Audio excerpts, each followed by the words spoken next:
Hello guys, ഇന്നത്തെ video എല്ലാവർക്കും വീഡിയോയുടെ പേരൊക്കെ അധികാശ്രീ. ഇന്ന് കുറച്ച് പൂക്കളെ നമുക്ക് പരിചയപ്പെടാം. ഇത് വാടാമുല്ല. ചിലതിന്റെ പേരൊന്നും എനിക്ക് അറിയത്തില്ല. ഈ പൂവിന്റെ പേര് കമന്റ് ചെയ്യണം കേട്ടോ. ഒരു റിബൺ പോലെ ഇരിപ്പുണ്ട്.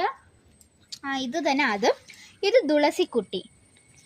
അപ്പോൾ ഇതിന്റെ പേര് അറിയാന്നുള്ളവർ ഒന്ന് കമന്റ് ചെയ്യണം. എനിക്ക് ചിലതിന്റെ പേര് അറിഞ്ഞു, നിങ്ങൾക്ക് അറിയാമെങ്കിൽ കമന്റ് ചെയ്യണം. ഇതൊരു ഫ്ലവർ ലീഫ് പോലെ ഉണ്ട്. ഞാൻ പേരിട്ട് ഫ്ലവർ ലീഫ് എന്നാണ്. പിന്നെ ഇതെന്താണോ ഈ ലീഫ് നിങ്ങൾ കമന്റ് ചെയ്യണം. ഇത് നമ്മളെ സീനിയ കുട്ടി. ഇതിന്റെ റെഡ് ഉണ്ട്, ഓറഞ്ച് ഉണ്ട്, പലതരം ഉണ്ട്. പക്ഷെ ഇവിടെ എനിക്ക് തോന്നുന്നത് ഇവിടെ ഓറഞ്ച് ഉണ്ട് ഗൈസ്. അപ്പം ഞാൻ ഇതിന്റെ ഇടയിൽ പോണതാണ് കോമഡി. ഇതിലെന്തെങ്കിലും പറ്റിയാൽ ഇവിടുത്തെ ഈ ചെറുപ്പം ആളെ അച്ചാൻ വേണമെങ്കിൽ ബാൻഡേജ് ഇട്ട് കെട്ടി പരിശീലിച്ച് വയ്ക്കും. ഇത് വളണ്ട.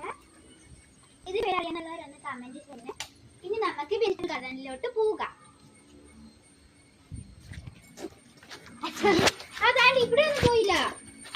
അതൊക്കെ പോവാ. അതൊക്കെ നമ്മള് ലാസ്റ്റ് ഒരു കാര്യം കൂടെ മറന്നുപോയി. നമസ്കാരം.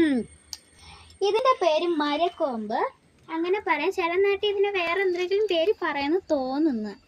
ഇനി നമുക്ക് സൂക്ഷിച്ചു പോവാം. ഇവിടെ ഒരു മരം പകുതി വെട്ടിയിട്ടുണ്ട് കേട്ടോ. ചന്ദ്രി അച്ഛമ്മ വളർന്ന് അങ്ങോട്ട് വീട്ടിലോട്ട് നിൽക്കാണ്ട് വെട്ടിയതാ. ഇത് നമ്മളെ വാഴക്കുട്ടൻ. കുറേ വാഴകളുണ്ട്. ഇവിടെ മൊത്തം മരക്കൊമ്പാണ് കണ്ടോ. ഇവിടെ ഇവിടുത്തെ നല്ല മണ്ണാണ്. ഇതാ നമ്മളെ ചീരക്കുട്ടി ഇവിടെ റെഡി ആയി നിൽപ്പുണ്ട്. നമ്മൾ വീഡിയോ എടുക്കണമെന്ന് അറിഞ്ഞപ്പോൾ വീഡിയോ എടുക്കണമെന്ന് അറിഞ്ഞപ്പോൾ ചുരുണ്ട് കിടക്കുകയാണ് കേട്ടോ. ഈ ഒരു വാഴ ചുരുണ്ട് നാളെ കിടന്നതാ. ഇനിതാ ഇതിന്റെ പേരെന്തുവാ എനിക്കറിയത്തില്ല. നിങ്ങൾ വീഡിയോ ഗാർഡനിൽ ഒന്ന് നോക്കണം, കമന്റ് ചെയ്യണം. വാഴകളൊക്കെ പൂത്ത് നിൽക്കുന്നു. ഒരു വാഴയ്ക്കേ ഉള്ളൂ. ഇത് എന്താ, ഇതിന്റെ പേര് കാന്താരി. ഇത് ഒരു പിങ്ക് കളറ് ചെടി.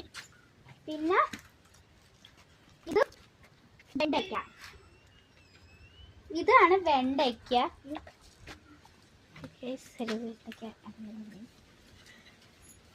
ഇതൊരു അഗസ്ത്യ പൂവാണ്. ഈ പൂവിന്റെ പേരെന്തുവാ? ഇതും അഗസ്ത്യ.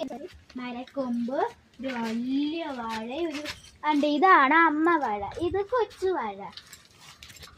പിന്നെ അതാണ്ട് ഒരു ഇല. പിന്നെ മെയിൻ ഐറ്റം തെങ്ങ്. കഴിഞ്ഞു ചെരുപ്പ്. ഇനി ഫ്രണ്ടിൽ പോണം. ഇല്ല, ഇതൊക്കെ തീർന്നു പോയി.